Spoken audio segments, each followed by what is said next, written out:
Ce programme est financé par les amis et partenaires du ministère de Joyce Meyer. Je sens toujours que j'ai besoin de vous redire cela, parce que je sens que certains d'entre vous font face à de vraies difficultés.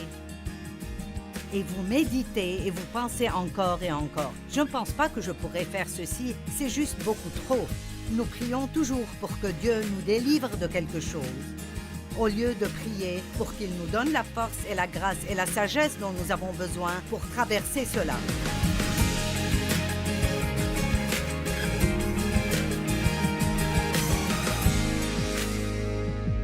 Bienvenue à vivre pleinement votre vie. Je suis heureuse que vous m'ayez rejointe. J'ai un message pour vous et je pense que non seulement nous nous amuserons beaucoup avec, mais il sera vraiment bénéfique et vous aidera dans votre vie de tous les jours. Le titre de mon message est « Ne faites pas sauter les plombs ». Maintenant, certains d'entre vous pensent que vous savez de quoi je parlerai et c'est peut-être vrai, mais je pense qu'il y aura des éléments ici qui vous surprendront. 2 Timothée 1,7 dit « Dieu ne nous a pas donné un esprit de timidité. » Comprenez ceci, Dieu ne nous a pas donné un esprit de timidité, mais de force, d'amour et de sagesse. La Bible amplifiée dit « La puissance, l'amour et une pensée saine, un esprit de discipline et de maîtrise de soi. » Je sais que vous ne voulez pas parler de ces choses, donc nous allons juste laisser ça de côté. En fait, je ne vais vous parler que de la première partie de ce verset. Dieu ne nous a pas donné un esprit de timidité, mais un esprit de force. Je ne sais pas pour vous, mais moi, j'aime cette force. J'aime le mot « force ». Où que vous soyez maintenant, dites-le juste « force ». Il sonne si bien. La Bible ne dit pas que Dieu nous a donné un esprit de faiblesse, de lâcheté et de timidité. Dieu nous a donné un esprit de force. Cela veut dire que nous pouvons faire tout ce que nous avons besoin de faire dans la vie, parce que je ne sais pas ce que vous traversez dans votre vie maintenant, mais je suis sûre que certains d'entre vous passent par de très gros problèmes et l'ennemi vous chuchote à l'oreille que vous ne pouvez pas le faire. C'est beaucoup trop, vous n'allez pas y arriver, vous ne pouvez pas le supporter, mais Dieu vous donnera la force de le faire. La force pour vous aider à accomplir tout ce que vous devez accomplir. Dieu ne nous a pas donné un esprit de timidité, mais de force, d'amour et de sagesse. Job 36, 26 dit « Vois combien Dieu est grand, cela dépasse notre compréhension. » J'aime ceci. Avons-nous vraiment une idée de combien Dieu est puissant, combien il est grand? Est-ce que nous pouvons nous imaginer combien Dieu nous aime et combien il est prêt à faire pour nous? Écoutez, nous faisons tous des fautes, des choses que nous ne devrions pas faire. Mais si vous avez un cœur après le cœur de Dieu, si vous vous repentez, Dieu vous pardonne, il enlève vos péchés, aussi loin que l'Est est de l'Ouest, et il ne les garde pas en mémoire. Je ne veux pas que vous soyez désespérés. Comme je partage ce message, je veux que vous sachiez que Dieu a toute la puissance dont vous pourriez possiblement avoir besoin et il veut vous la donner. Dieu veut vous donner la puissance dont vous avez besoin pour vous occuper de n'importe quelle situation et toujours pouvoir vraiment vivre votre vie et être calme et en paix. Ésaïe 64, 2 et 3. Il dit « Si tu accomplissais des actes redoutables que nous n'attendons pas, oui, si tu descendais, devant toi les montagnes s'effondreraient. Tu as accompli des actes redoutables que nous n'attendons pas. » Peut-être que Dieu veut que nous nous attendions à ce qu'il fasse plus de choses dans nos vies. Pourquoi ne pas commencer à vous entraîner, à croire que Dieu fera plus que vous ne pourriez jamais possiblement l'imaginer, au lieu de penser que vous pourrez juste à peine vous débrouiller? Dieu est un Dieu de plus que suffisant, pas le Dieu du strict minimum. Jamais on n'a appris, ni jamais entendu, jamais un œil n'a vu qu'un autre Dieu que toi, et agit en faveur de qui compte sur lui. Je prendrai un peu de temps chaque matin, Avant de sortir de chez vous, juste dites « Dieu, j'ai besoin de toi. Aujourd'hui, je ne peux rien faire sans toi, mais je sais que je peux accomplir toutes choses à travers toi. » Vous savez, Dieu veut juste votre foi. Il veut juste que vous ayez cette attitude d'attendre Dieu tout le temps pour qu'il vous fortifie pour faire tout ce que vous devez faire. Maintenant, Paul a prié certaines prières très intéressantes pour l'Église. Et il ne disait pas ces prières juste pour les églises pour lesquelles il priait, mais il les priait pour vous et moi aujourd'hui. Paul dit « Je demande qu'il illumine ainsi votre intelligence ». C'est dans Éphésiens 1, 18 et 19. Afin que vous compreniez en quoi consiste l'espérance à laquelle vous avez été appelés, quelle est la glorieuse richesse de l'héritage qu'il réserve aux saints, et maintenant voyez ceci, et quelle est envers nous qui croyons l'infinie grandeur de sa puissance. Cette puissance, il l'a déployée dans toute sa force. Pensez à cela. Paul a prié pour que nous ayons de la puissance de Dieu, pas juste une puissance limitée, mais une puissance illimitée, la capacité de faire tout ce dont nous avons besoin de faire. Je sens toujours que j'ai besoin de vous redire cela, parce que je sens que certains d'entre vous font face à de vraies difficultés. Et vous méditez et vous pensez encore et encore. Je ne pense pas que je pourrais faire ceci, c'est juste beaucoup trop. Nous prions toujours pour que Dieu nous délivre de quelque chose, au lieu de prier pour qu'il nous donne la force et la grâce et la sagesse dont nous avons besoin pour traverser cela. Si vous étudiez les prières de l'apôtre Paul, il n'a pas prié pour que les problèmes disparaissent. Il a prié pour que les gens les gèrent avec un bon tempérament. Qu'en pensez-vous? Personne ne m'a jamais dit « Joyce, pourrais-tu prier pour moi pour que je dépasse ceci en ayant une bonne attitude ?» Non, ils veulent que nous prions pour que les choses disparaissent. Maintenant, parlons de la grâce une minute. Nous parlons de la grâce. Qu'est-ce que la grâce? Eh bien, la grâce est la faveur de Dieu, et nous n'en doutons pas. Par la grâce, nous sommes sauvés, par la foi. Donc, nous pouvons dire que la foi est la prise de courant dans la grâce de Dieu. Dieu a toute la grâce qu'il nous faut, la faveur imméritée, mais la grâce n'est pas juste la faveur imméritée, c'est aussi la force habilitante. La force habilitante, voici cette force de nouveau. Laissez-moi vous lire un verset. Jacques 4, 6. En fait, ce verset a vraiment changé ma vie quand Dieu m'a donné de le comprendre, il y a probablement 35 ans. Il accorde une grâce plus excellente. Pas juste une grâce, mais plus excellente si vous avez besoin de plus de grâce et plus de grâce. Vous voyez, Dieu n'est pas en récession. Il n'y a pas de danger qu'il soit à court de choses. Il a toute la force dont vous avez besoin, toute la grâce, toute la douceur, tout le pardon dont vous avez besoin, toute la bonté dont vous avez besoin. Mais la Bible amplifiée que j'aime beaucoup dit il accorde une grâce plus excellente et ensuite l'amplification dit la force du Saint-Esprit pour faire face à cette tendance mauvaise et toutes les autres. Avant cela, avant ce verset, il parlait des mauvaises tendances que nous avons et de comment nous pouvons nous occuper de celles-là.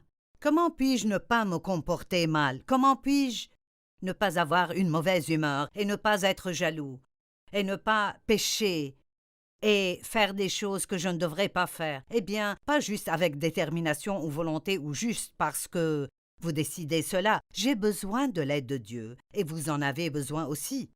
Beaucoup d'entre vous ont des difficultés, des problèmes de comportement que vous essayez vraiment, entre guillemets, de dépasser. Mais vous ne pouvez pas dépasser ces choses juste en essayant. Oui, vous devrez faire un effort, mais ça doit être un effort inspiré et imbu du Saint-Esprit, pas juste un effort de la chair. Donc, avant de faire quoi que ce soit, dites « Je sais que je ne peux pas faire cela tout seul, j'ai besoin de ta grâce, j'ai besoin de ta force, j'ai besoin de ton aide. » Donc, il dit la grâce est la force du Saint-Esprit pour faire face à cette tendance et toutes les autres complètement. Donc, rappelez-vous qu'il n'y a pas de manque de force au ciel. Et rappelez-vous que la grâce n'est reçue qu'à travers la foi. Donc, la foi est notre lien avec la grâce de Dieu, ou disons juste pour en parler aujourd'hui que la foi est votre lien avec la puissance de Dieu. Donc, je devrais vous demander, êtes-vous déconnecté? Et beaucoup de fois, c'est notre problème. Maintenant, j'ai une lampe ici, et j'essaye d'allumer cette chose et je ne sais pas si la lampe est abîmée et pourquoi elle ne marche pas. Et puis je réalise, oh, elle n'est pas connectée. Donc, je la connecte et nous avons de la lumière. Eh bien, peut-être que vous devez montrer plus de lumière au lieu de montrer les ténèbres. Et votre problème est que vous n'êtes pas connecté, vous n'utilisez pas votre foi, vous essayez de faire les choses vous-même, indépendamment, sans vous humilier sous la main puissante de Dieu et aller vers lui, et l'attendre et passer du temps avec lui. Écoutez, 3 des plus grandes choses que vous puissiez faire sont de passer du temps avec Dieu régulièrement, de lui demander ce dont vous avez besoin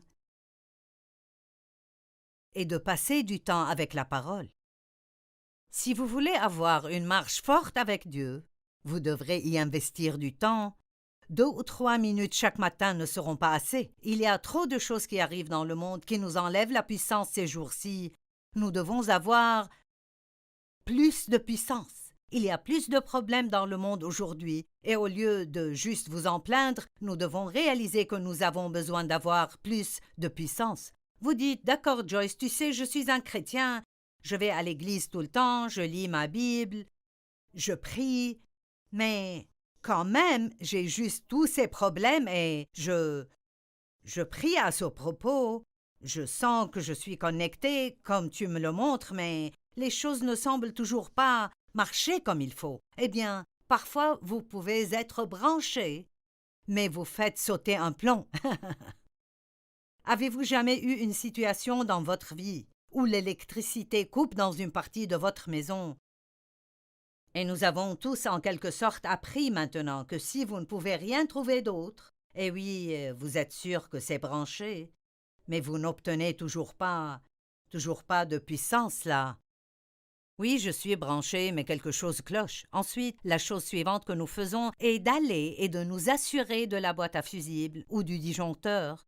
Et vous remarquez que vous avez un fusible qui a sauté. Vous devez mettre un nouveau fusible ou... La plupart des maisons aujourd'hui ont un boîtier disjoncteur. Et vous y allez et ils sont tous dans la bonne position, excepté celui qui contrôle la partie de votre maison où vous n'avez pas d'électricité et vous le basculez. Et l'électricité revient.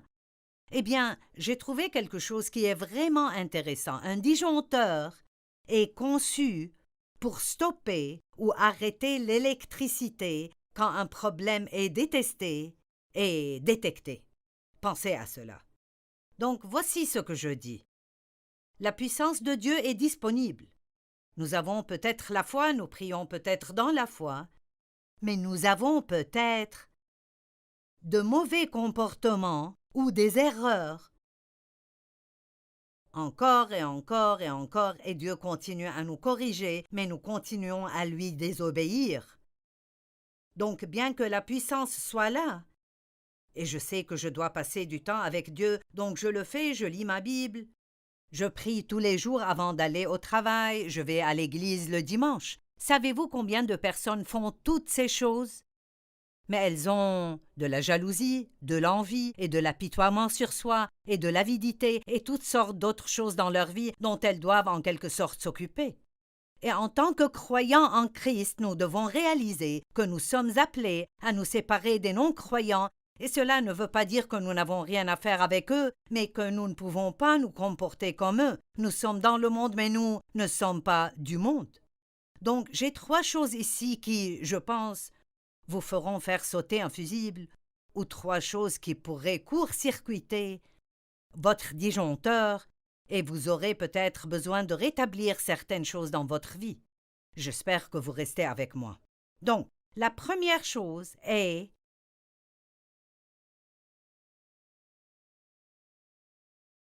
les plaintes. D'accord. Nous avons tous une telle tendance de nous plaindre. Vous pouvez demander quelque chose à Dieu et ensuite vous plaindre d'avoir à vous en occuper. L'autre jour, j'ai eu une somme inattendue. J'étais très heureuse. Et puis, j'ai commencé à me plaindre concernant toutes les taxes que je devrais payer.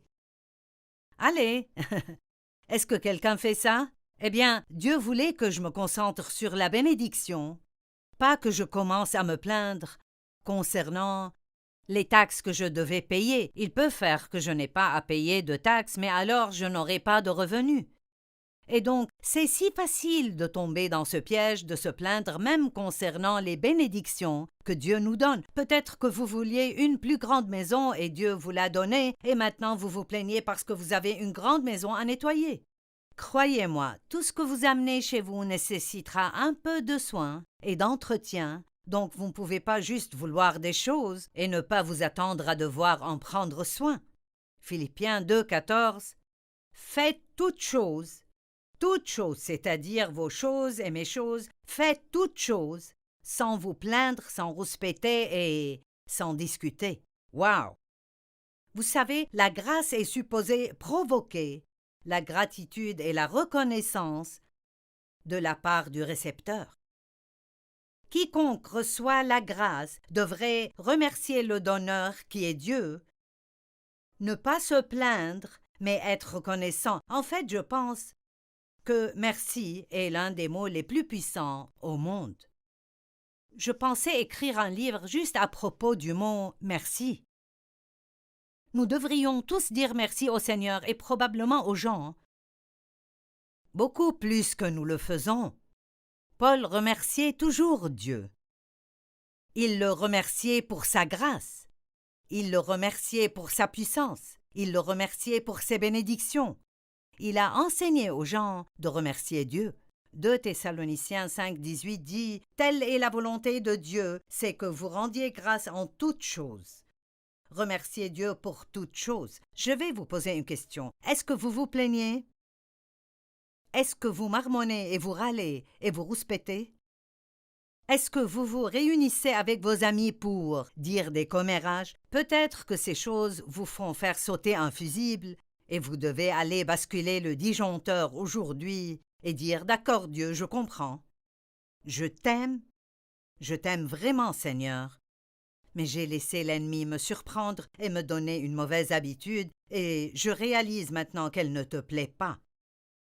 Dieu n'arrêtera jamais de vous aimer, mais vous ne pouvez pas vous attendre à vivre comme des païens et à faire toutes les choses que la Bible nous dit de ne pas faire, et de toujours aller à Dieu et de recevoir la réponse à nos prières. Nous avons la responsabilité de représenter Jésus dans le monde d'une façon qui fera que les gens voudront avoir une relation avec lui.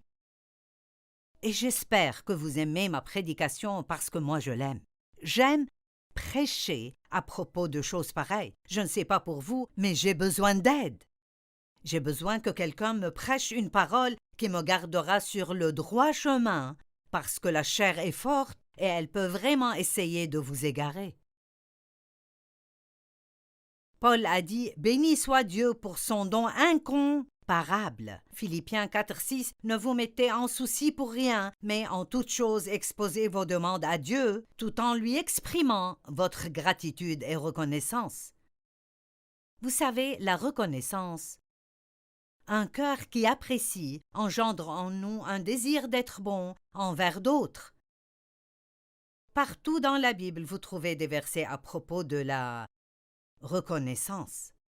J'en ai beaucoup, mais je ne peux pas les lire tous. Voici comment vous pouvez court-circuiter votre puissance. Certaines personnes reçoivent la grâce de Dieu, sa puissance. Est-ce que vous sentez que vous avez besoin de plus de puissance aujourd'hui?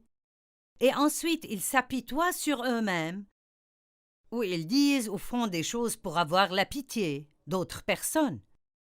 J'étais comme ça et j'enseignais déjà la parole. Et je croyais que Dieu ferait grandir mon ministère et toutes sortes de choses. Et je pensais que j'étais une grande femme de la foi. Et j'enseignais la Bible à d'autres personnes. Et j'allais à des réunions d'église et je travaillais pour Dieu. Et les choses ne semblaient toujours pas marcher pour moi. Mais j'avais toujours une autre habitude, qui était de m'apitoyer sur moi-même. J'avais un problème avec ça. Et Dieu m'a dit, tu peux être pitoyable ou puissante, mais tu ne peux pas être les deux. Et je parle à des gens aujourd'hui qui se sont laissés aller dans l'apitoiement sur soi. Vous savez, il n'y a personne qui me regarde aujourd'hui qui a le droit de s'apitoyer sur lui-même, parce que quoi que soit la situation où vous vous trouvez, l'apitoiement sur soi n'est pas la réponse pour votre percée. La louange et la reconnaissance, le fait de mettre votre foi en Dieu, de tendre la main et d'être bon envers d'autres, ce sont là les façons d'attirer la puissance de Dieu dans votre vie. Si vous avez une tendance à vous apitoyer sur vous-même, c'est de l'idolâtrie, c'est de se tourner vers soi-même et d'avoir de la compassion envers soi, et ce que Dieu veut que nous fassions est que nous ayons de la compassion envers d'autres qui ont mal. Je ne dis pas que votre vie n'est pas difficile, car peut-être que beaucoup de choses injustes vous sont arrivées, je dis juste que vous apitoyer sur vous-même ne vous aidera pas. Donc Dieu veut que vous alliez basculer l'interrupteur. Vous avez fait sauter un fusible et vous devez réparer certaines choses aujourd'hui. Et des gens m'ont dit, après m'avoir entendu enseigner sur ne pas s'apitoyer sur soi, qu'ils avaient un grand problème avec cela et que même pendant qu'ils m'entendaient en parler, ils réalisaient qu'ils étaient juste couchés dans leur lit à s'apitoyer sur eux-mêmes. Mais vous pouvez vous débarrasser de cela et vous pouvez retourner à être puissant en Dieu. Il y a un homme dans la Bible dont j'aime parler et je n'ai pas le temps d'en parler beaucoup, mais dans Jean 5, 1 à 9, nous voyons un homme qui avait une maladie persistante pendant 38 ans. Et une fois par an, un ange venait à cette piscine appelée Bethesda et remuait les eaux, et là, quiconque entrait dans la piscine en premier aurait un miracle. Cet homme était couché près de la piscine pendant 38 ans et attendait son miracle. Est-ce que je parle à quiconque aujourd'hui qui attend son miracle depuis 38 ans, ou 40 ans, ou 45 ans, ou 50 ans? Certains attendent depuis 2 jours et ça fait déjà trop longtemps. Jésus s'approcha de cet homme et lui dit « Depuis combien de temps es-tu là ?» Il savait déjà que c'était depuis 38 ans. Je pense qu'il essayait de faire que cet homme réalise que 38 ans, c'est beaucoup de temps. Et Jésus continue et lui dit « Veux-tu être guéri? Es-tu vraiment désireux d'être guéri? » Quel genre de question c'est de demander à quelqu'un qui est malade depuis 38 ans « Veux-tu être guéri? » Et l'homme répondit « Oui. » Et ici c'est écrit dans le verset 7, le malade répondit « Maître, écoutez, je n'ai personne pour me plonger dans la piscine quand l'eau commence à bouillonner. Le temps que je me traîne là-bas, un autre y arrive avant moi. Maintenant, je suis désolé si vous ne le voyez pas, mais je vois l'apitoiement sur soi. Je n'ai personne pour m'aider. Eh bien, il avait Dieu. Et même si vous sentez qu'il n'y a personne pour vous aider, laissez-moi vous dire, vous avez Dieu. Et c'est suffisant. Je préférerais avoir juste un tout petit peu de Dieu que toutes sortes d'aides humaines. Et un autre arrive toujours avant moi, pauvre de moi. Quelqu'un arrive avant moi. Vous penseriez que Jésus aurait pitié de lui, mais il a dit « Lève-toi !» point d'exclamation dans la Bible. « Prends ta natte et marche !» point d'exclamation. À l'instant même, l'homme fut guéri. Et je dis toujours que si j'étais à sa place, j'aurais gigoté en 38 ans jusqu'au bord et je serais prête à tomber dedans l'année suivante quand les anges remuent l'eau. Allez, il y a des choses que vous ne pouvez pas faire. Mais Dieu veut que vous fassiez ce que vous pouvez faire. Et ensuite, la dernière chose que je mentionnerai, et je ne pourrai pas dire beaucoup à ce propos, c'est de prendre la gloire qui appartient au Seigneur. Quoi à propos de quand les choses vont bien dans votre vie? Allez-vous prendre la gloire et penser « J'ai fait cette bonne chose, c'est parce que j'ai fait ceci, c'est parce que j'ai fait cela » Ou allez-vous dire « Tout ce qui est bon dans ma vie est le résultat de la grâce et la miséricorde de Dieu. Je ne mérite rien de bien, mais Dieu est bon et Dieu a été bon envers moi. » Ne faites pas l'erreur d'essayer de voler la gloire de Dieu. Ne soyez pas un voleur, parce que la Bible dit il ne partagera sa gloire avec personne d'autre. Et nous avons de grands exemples dans la Bible, dans le livre de Daniel, d'autres endroits dans la Bible où des gens ont essayé de voler la puissance de Dieu, sa gloire, et ils ont juste tout perdu jusqu'à ce qu'ils reviennent à la raison et ont commencé à donner la louange et la gloire à Dieu.